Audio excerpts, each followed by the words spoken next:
Falcons fans, you hear the news yet again. From last year's Penix news to this year's first round trades that happened to get you another first round pick that may have cost you or may have not have cost you a lot in the future draft. So I got my guy John from Outta Falcon Mind podcast here to talk about all things Atlanta Falcons and what what's the outlook going to look like for 2025. Let's get into it.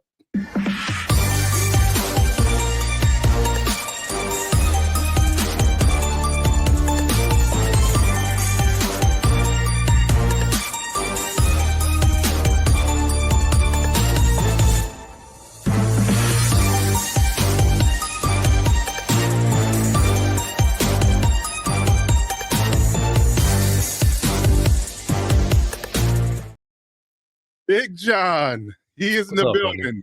The man, no myth, he the legend. He is in the building joining us today from the Outta Falcon Mind podcast. Back again, yet again, to give us his Falcon inside news and his views about what's happening with the Falcons for the offseason, man. First and foremost, good brother, how you doing? How's everything?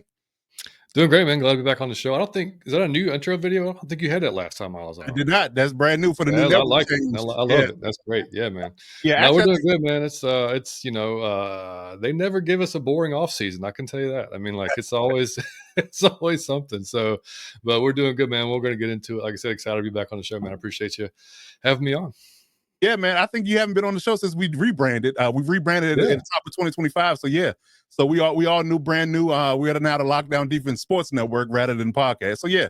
So It's brand new and everything's been going up, man. And we appreciate your time as always, man, giving us your insight on Falcons news. Everybody loves the videos every time they pop off and you guys show up. So it should be another good time. Yeah, man. Hell yeah, let's do it. All right. So let's talk about the Falcons offseason in its totality. So like I said, we got our Falcons offseason review here with our guy John. You know, what do you rate and what do you feel like the Falcons have done in the 2025 offseason? So starting off with free agency, got to start there. So we want to know exactly how you will rate your free agency class, and we'll bring up exactly who was on your free agency class. You did a lot of work, that's for sure. There's no shortage of work here in regards to what you did. I mean, from this list, it is an extensive one, from signs, resigns, extensions, releases. So, give me your, high, 30,000 foot view of what you liked and what you didn't like in this particular stretch. Yeah, I mean, the obvious one is releasing Grady Jarrett, right? I mean, like hometown kid that we drafted and, had just been a team captain and just, I mean, that one hurt. I mean, like I understand it from a team standpoint because we were paying him a lot of money, and it's like he's a little older.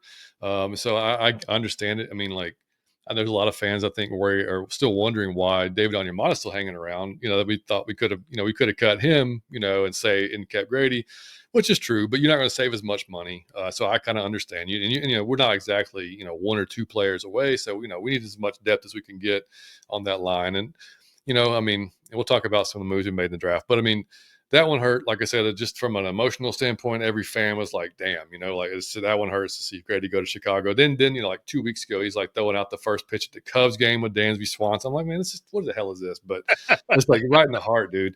But whatever. I mean, but it's you got to move on. But I mean, the majority of these probably outside of Leonard Floyd and Devon Diablo, who's probably going to start. Most of these are kind of depth pieces, that we've had. Mike Ford coming back, probably a special teams guy. Same thing with Mike. Well, actually, no, Mike Hughes is a for sure starter. I mean, that's going to be our CB2. Kadero Hodge, I mean, like Pro Bowl special teamer last year. Katavius Street filled in pretty well when he was healthy and inside. Taquan Graham also re-signed him. So, like I said, just I can see the vision. They're trying to get that line deeper so they, we're not, one guy. Yeah, dude. I mean, like when the first, top four guys go down, like we can't have a drop off the cliff. And I know that's, that's the NFL. You can't, have 8 studs or 9 studs unless you're the freaking Eagles or some shit. But like, true, right. Other than that, you're going to have some guys that that have to come in and pick up the slack. So that's kind of where we're at with most of these guys. And like I said, same thing with kind of the offensive linemen and stuff like that. And then extended Jake Matthews 2 more years. I mean, look, the dude's, just solid, man. Like some people get on him because you don't hear anything about him. He's not flashy. Just does his job, man. Like he doesn't get a ton of holding calls. He doesn't get a ton of just penalties in general. He's not shown a whole lot of signs of slowing down, but he is up there in age. So probably I would think this is kind of his last deal with us. Mhm. Yeah, I mean, overall, not like super exciting as far as free agency goes. Like Leonard Floyd definitely was, a 1 year, 10 million. He's gonna, he's a little long in the tooth too, but definitely gonna help the pass rush, which God knows we've needed that for I don't know 20 years. So I mean, Right. having him in the building was gonna be nice, just especially with some of the young guys we got. So that's about it. Yeah, I definitely like to follow up with that and say that Leonard Floyd was definitely a tool, a teaching tool as well as a depth Yeah. piece, and Mhm. definitely a designated pass rusher on third downs when you got to have some type of quality pressure. He's definitely that. For If you can't sure. do nothing else, he can do that for sure. You stole Morgan Fox from us as well as a Yeah. Chargers fan. He's a definitely a good rotational third down pass rusher guy. That's his specialty. He has gotten better in run defense while he was in LA, but that was his calling card when they picked him up 3 years ago. So you definitely got a good interior pass rusher there. So I like that move as well. And then to your point, I guess a lot of other guys are definitely on the hook for being depth pieces and just filling out the roster with quality guys that can fill the role and don't, like you said, don't fall off a cliff Yeah. when guys go down and get injured. Because ultimate, we know the story in the NFL. We've been covering this game long enough to know that it's not when, it's not if you get injured, it's when, right? Mhm. Just and how long. So Yeah, exactly. so those things definitely will play into it. But I definitely see the vision, like you said, in regards to what they're doing here. But you're right, though. That Grady Jarrett would have hurt me too, because I was like, Mm. man, I didn't see that coming at all. And I was like, where did he land? Because at the time he got released, I was like, man, the Chargers could definitely use a good run stopping DT. Even if Yeah. it's long in the tooth, and he ended up going to the shot town. But yeah, I definitely can see why Falcons fans will be hurt about that, and it definitely gonna take some time to getting used to, for sure. Yeah, yeah, it took about all of 5 hours for him to get signed. I mean, like, he was released, and it It seemed was like quick. It the was quick. same day he was going to Chicago, Yeah. and it wasn't that much more money. It's just, I mean, you know, from what our standpoint, it was like, I mean, 19,000,000, 20, that's a lot for an interior lineman who's not really, like, giving you like, he don't get me wrong, like, he affects the game, but he's not giving you sacks, you know what I mean? Like, Right, for the most right, part, right. and, he was great last year for one of our rookies, Rookeroro, from Clemson, who's Mhm. slated to kind of step in and be the new Grady, for lack of a better term. I mean, like, he's kind of built like him, Right, kind of moves like him. Is very very similar. Went to Clemson just like him. It's kind of right. weird, but he was really good for those guys last year, and I'm glad you mentioned Morgan Fox too. I was happy about that. Big guy, 6'3", like 275. I mean, like, that's Mhm. very different than Leonard Floyd, who's that longer guy. Right. But and then Jordan Fuller too. Which I thought he was going to start opposite of Jesse Bates, but now after the draft, I don't Maybe necessarily. not. Maybe not. Maybe So not. yeah, maybe not. But I did like that sign because familiar with Raheem Morris too. He was there with him in L.A. at the Rams, so Right. that was definitely like a. And look, the Panthers had like a list, literally like their team worst ever year defense and their team history last year, Right, and right. Fuller was a part of it, but I mean, like, he wasn't, I mean, that front seven was god awful. So, I Horrendous. mean, Right. I don't care what yeah, the safeties look like. If your front seven is terrible, it's a no. It's a no go. back It's a end's no go. done. Yeah, nothing Yeah, they can it's do done. about it. I don't care how good they Exactly. are. Yeah, Yeah, I always look at the stat sheet. And if your safety leading your team in tackles, I mean your defense is bad. Yeah. absolutely. So Yeah, yeah, that's definitely. it. That's it. Okay. Yeah, but the free agency definitely was good. Like you said, I think we both agreed it was mainly depth and a couple of things that you had to kind of ensure that you had in house. Like you said, securing Jake Matthews and things of that Mhm. nature, and building around what you ultimately going to do in the draft. So that's a good segue into the draft coverage. And we'll talk about exactly how you want to rate your draft class in 2025, which again was mired in controversy yet again for 2 years in a row, right? With this regime, it seems like they want to create headlines. The younger guys in the league seem to want to create controversy. The Jaguars, you guys, and a few others, the young guys definitely want to create headlines. So what you did in the draft was, for me, I would love the first four picks, absolutely. I think Mhm. the Jack Nelson pick was definitely a depth piece, but how do you want to tackle it? Do you want to get right to the controversy? Do you want to talk about the draft picks as a whole first? I mean, yeah, I mean, probably we didn't talk about it in the free agency part, but the elephant in the room is, Kirk Cousins is still hanging around, right? I mean, and Yes. so we Yes. we were all hoping it'd be like a draft night trade, or like some type of, just get a pick for him, third round, fourth round. At this point, it don't really matter because he's not Right. going to start. No. And we know it's Penix's job, but it looks like, unless something happens, he's going to be the highest paid backup in the history of the NFL. Hello. Um, so I mean, like, in one sense, I mean, like the money's already spent, so like it's gone. It's I mean, regardless if he's here or not. So if he is here, and for the most part, Kirk is like he's a good team guy. He's not going to sit there and he's not going to be a cancer in the locker room or anything like that. Now he definitely has told the team he wants to start somewhere, Right. and that's I get that, but he got hurt. He hurt himself last year, or he didn't hurt himself. He got hurt in the Saints game. Yeah. Didn't really like be fully disclosed. I mean, like it was on the injury report, and he was like, "Nah, that was just a clerical error."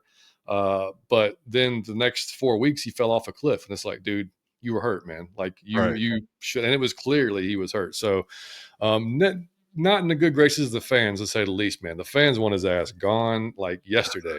Right. But he's but he's going to be here more than likely. So, worst case scenario, God forbid, Penix gets hurt, you will have a solid backup. You know what I mean? If he's still here, but that didn't happen. So anyway, fast forward to the draft, and dude, I didn't think Jalen Walker was going to be there at 15.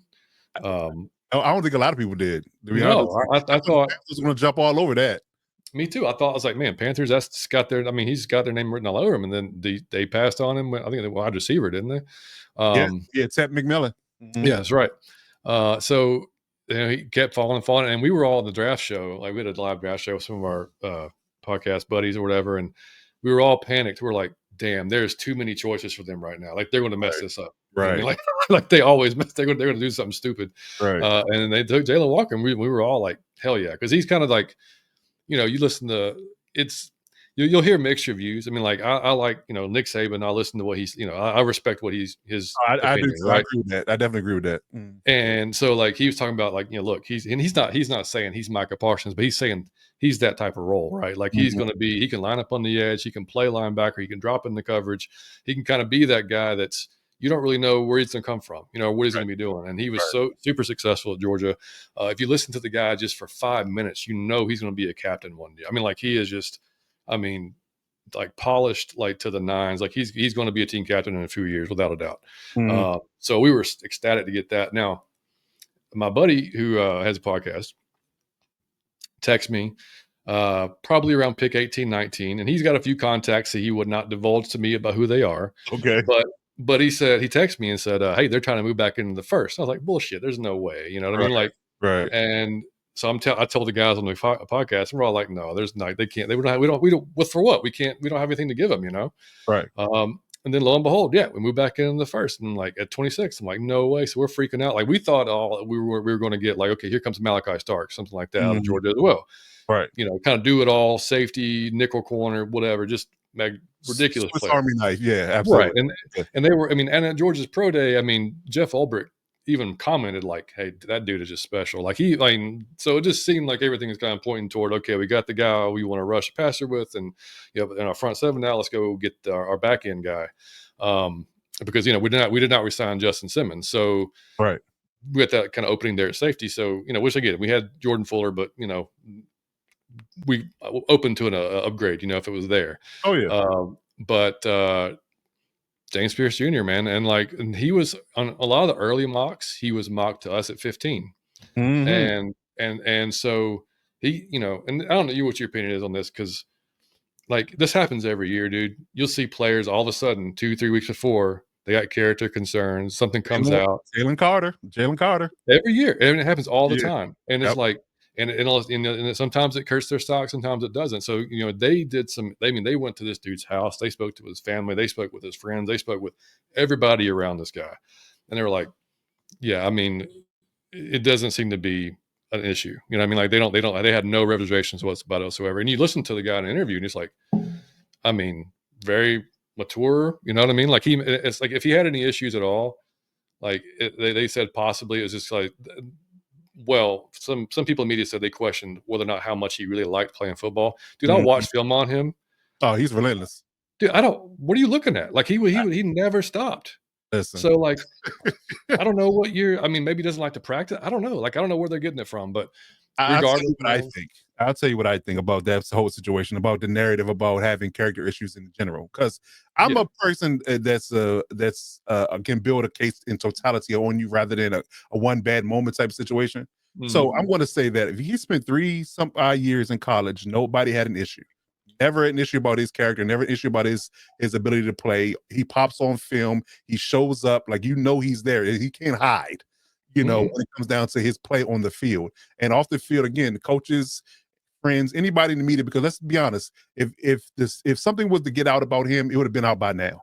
And Oh, then I yeah. just find it ironic that you get through everything, the entire season, the entire off season, combine, senior bowl, everything that you can do, pro day, everything is completely and utterly done. Yeah, so I don't understand the whole idea about James Pierce being a character issue guy. And I think that he may have gotten in a room with one GM or coach or something like that, and they didn't like an answer to a question that he gave.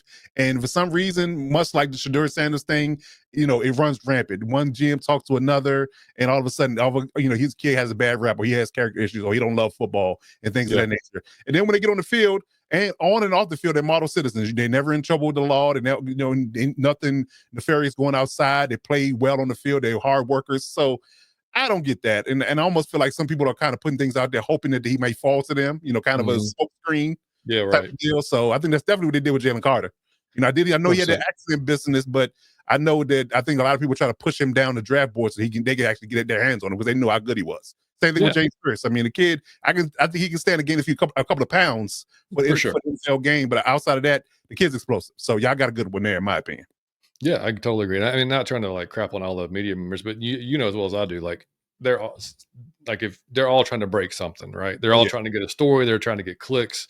Mhm. So, like you said, it could be one GM. They could just hear a whisper of something like, "Oh, he's a bad dude." Okay, and they put it out there, and then that's all it takes. Then it's just Exactly. all Clickbaity. over Twitter, and you know how Twitter is. It's a freaking dumpster fire anyway. So, like, Tell me about it. I mean, it's you have to be in the right state of mind to be on Twitter for a while because it'll Indeed. take you to dark places. But yeah, no, but I do. We were at least on our podcast, we were ecstatic about it.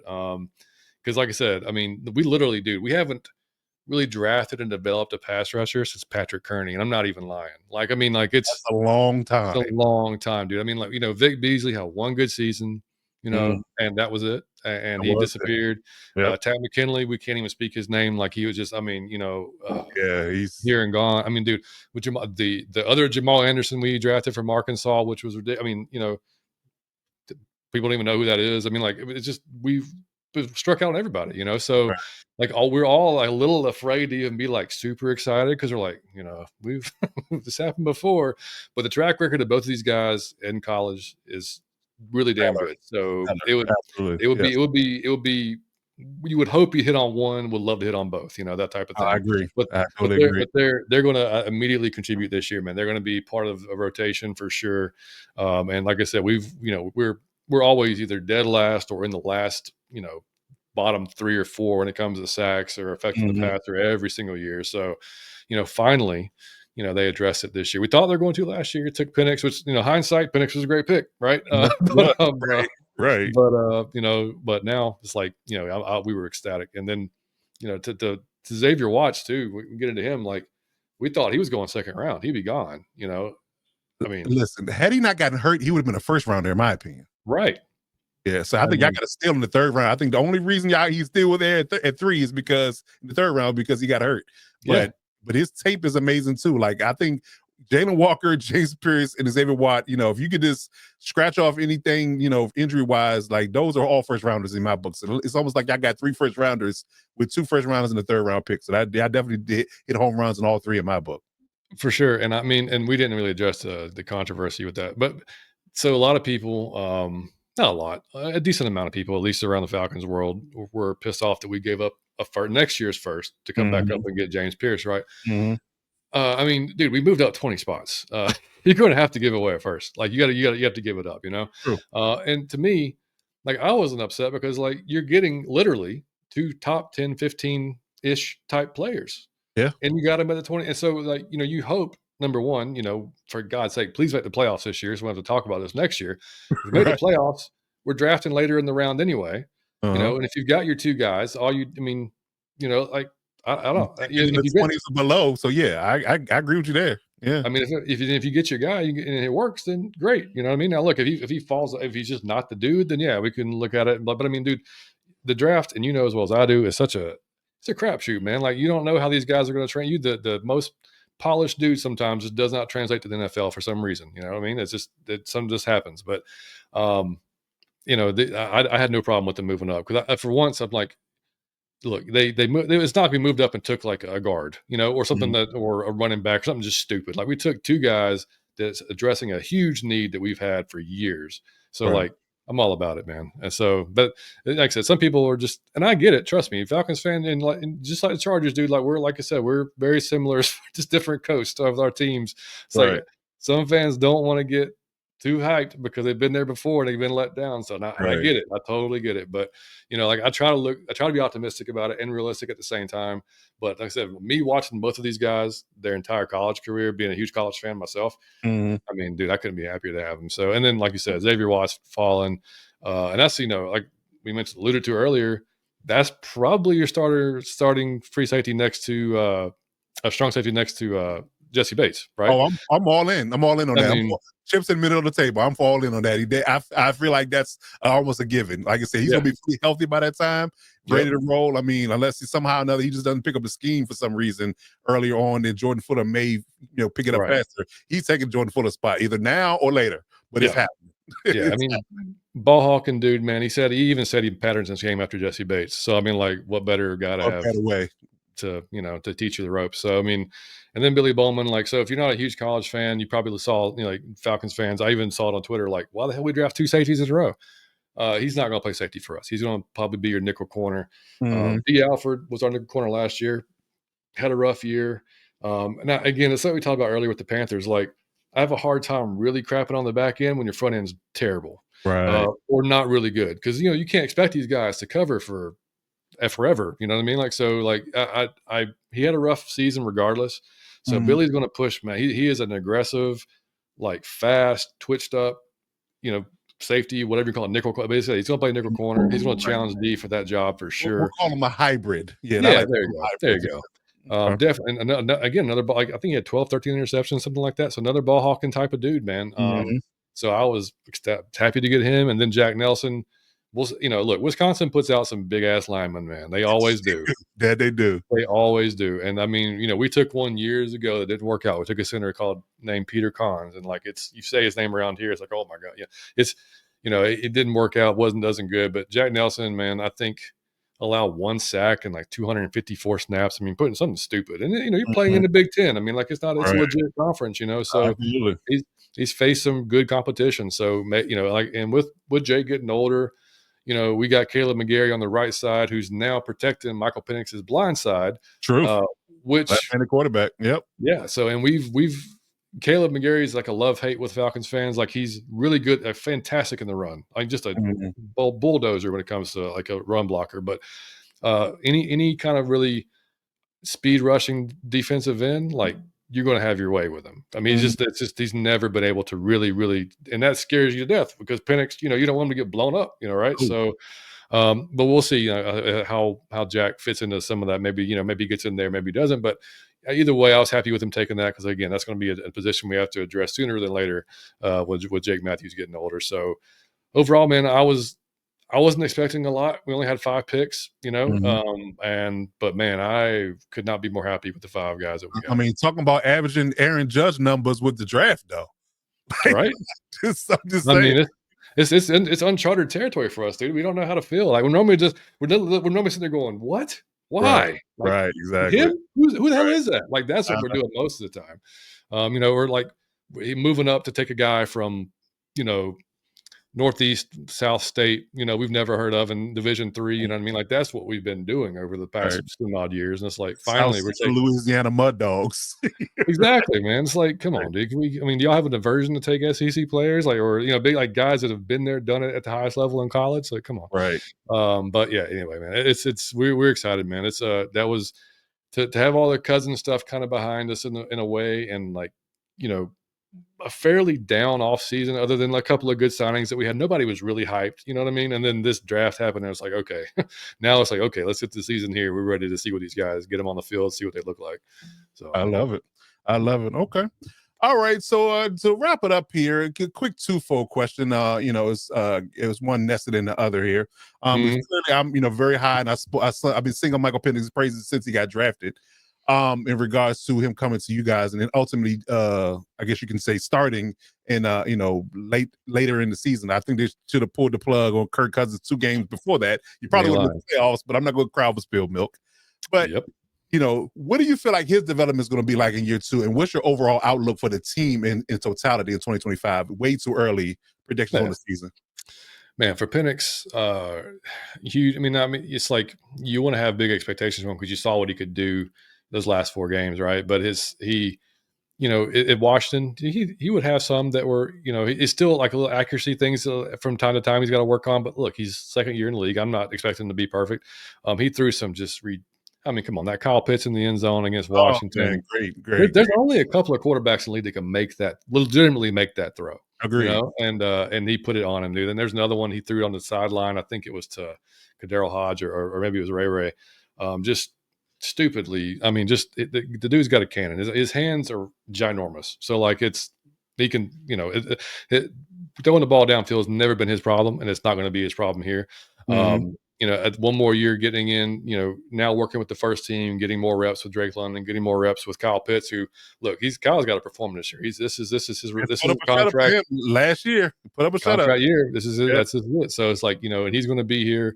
I think he's going to play with the chip on his shoulder a little bit, because he's had multiple offensive coordinators. He's had not outside of his rookie season with Matt Ryan. He's not had a really good quarterback throwing him the ball. And then look, Kirk was, but he didn't go his way very often. Oh, he did. But one more year working with those guys. Look, Bijan and Tyler Algier speak for themselves.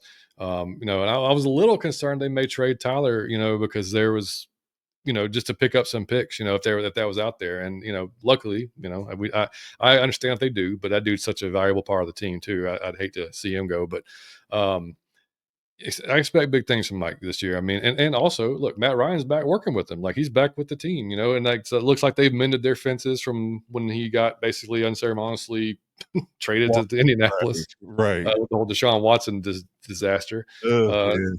See, they never. I mean, we're never bored, dude. We always got shit to talk about. Absolutely. But no, I think everybody's looking forward to it, man. They just know they know his potential, and now just surrounding him with weapons. The line's going to be. We do have our center did get away too. He went to Chicago as well. Drew Dahlman got paid. So we're going with Ryan Newsel, who was our backup last year. He was good. He's a little bit of a drop off. He's not as good as far as getting to the second level as Dahlman was, but he's going to be all right.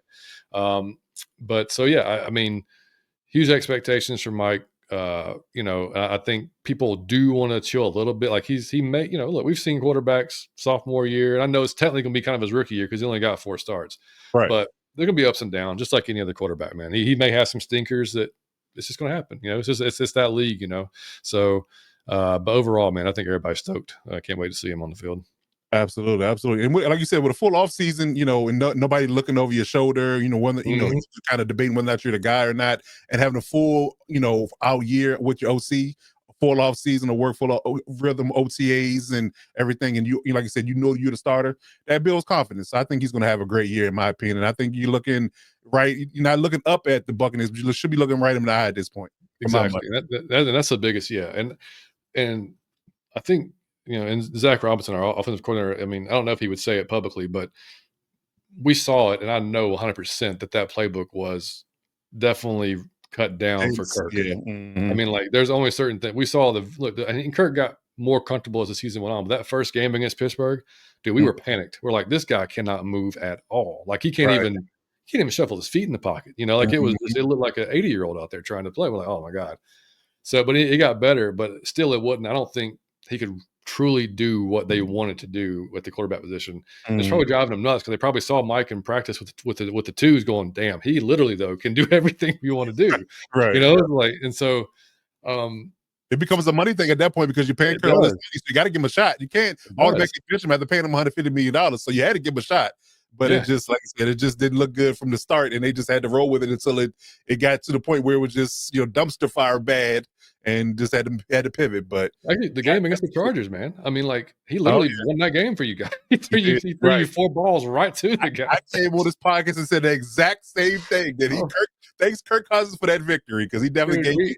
Handed it to Yeah, us. Yes. yeah, dude, we were on with the Bolt Bros. We did the preview show with them, I and then I watched think I watched yeah, that show. man, and Yeah. then we came on, did the recap because it was just like, well, what the hell? Because we like, why not? And it's like it was just, oh my god, it was like because other than those 4 picks, like, we probably would have won that game. I mean, like I because agree with you we played 'cause we didn't play outstanding for the well at most all part. on offense either. So, yeah, Didn't it was no, like it was defense definitely a played defensive good. battle. Yeah, definitely a defensive Yeah. battle for sure. Yeah, so it was just like, man, come on. But either way, like that was like the beginning, and then it just got worse from there. Yeah. But expectations, yeah, we definitely. I mean, the Bucks are they're going to be the champs until we unseat them, right, of the South. So, Absolutely. and they got strong with their draft as well. Like they seem to always draft pretty well. Baker's back, very comfortable in that offense. So I think we should definitely be better than the Saints. I don't know what the hell they did with their draft, but I'm cool with it. Right. Um, the Panthers, I mean, they're going to be better for sure. I agree with that. They definitely smashed their draft. I think they hit a home run in their draft too. I Yeah, definitely covered that as well. I definitely like what they're doing. And if Bryce can deliver like he delivered in the back end of that season, they're going to be, they're going to test you guys for sure. 100%. Yeah, and they've always been a tough matchup, no matter what it is. It's just it's a tough. But either way, I think we should be right there with the Bucks trying to win this division at the end of the season. So I'm looking. I would like to say like an 11-6 type of season. Kind of Mhm. right around there.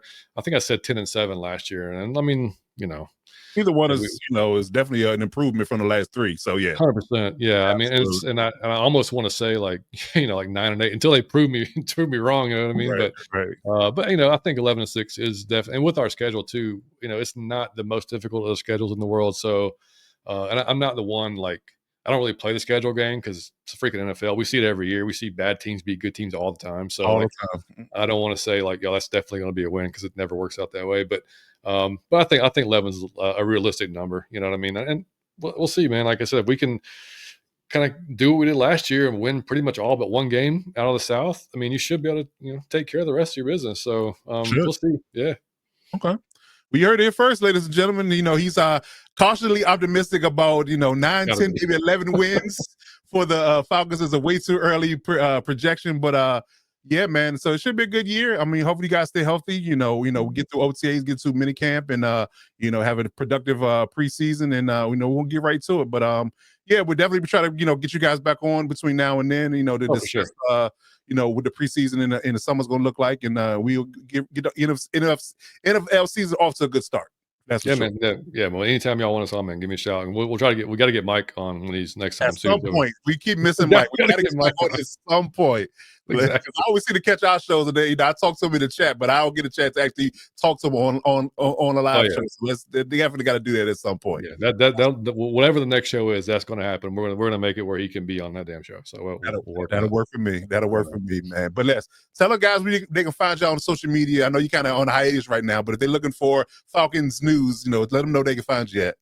Yeah, man, y'all can follow us out of your Falcon Mind, the YouTube channel. Like you said, we're a little bit of a break this off season, which is crazy busy for us as far as just personal and professionally in our lives for the spring and summer. But we're going to try our best to come back in the fall, early fall, probably hopefully before the season starts, if everything works out great.